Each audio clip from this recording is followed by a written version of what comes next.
DW idhaa ya Kiswahili inawakaribisha katika matangazo ya jioni. Hujambo msikilizaji na karibu tena kwenye matangazo yetu ya idhaa ya Kiswahili ya DW kutoka hapa mjini Bonn. Mimi ni Saumu Mwasimba kwa niaba ya wenzangu wote tulioshirikiana kukuletea matangazo haya. Baki nasi hadi mwisho.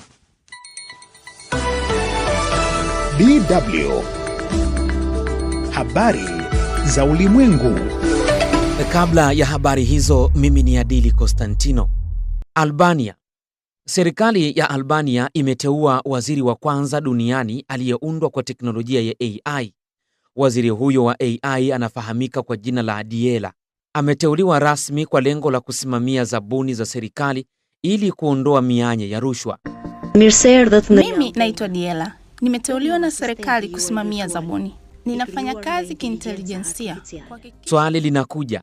Je, teknolojia hii ikija nchini mwako itazaa matunda au itaondoka na matunda? Pumbavu sana wewe.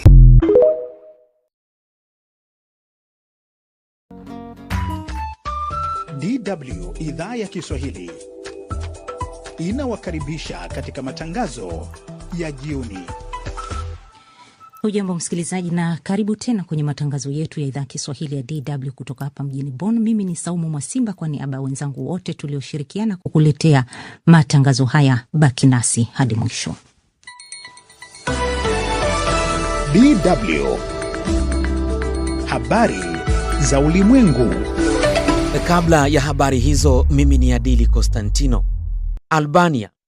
Serikali ya Albania imeteua waziri wa kwanza duniani aliyeundwa kwa teknolojia ya AI.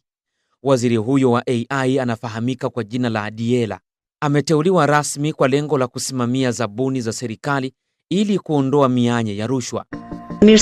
Mimi naitwa Diela. Nimeteuliwa na serikali kusimamia zabuni. Ninafanya kazi kiintelijensia. Swali linakuja. Je, teknolojia hii ikija nchini mwako itazaa matunda au itaondoka na matunda? Pumbavu sana wewe.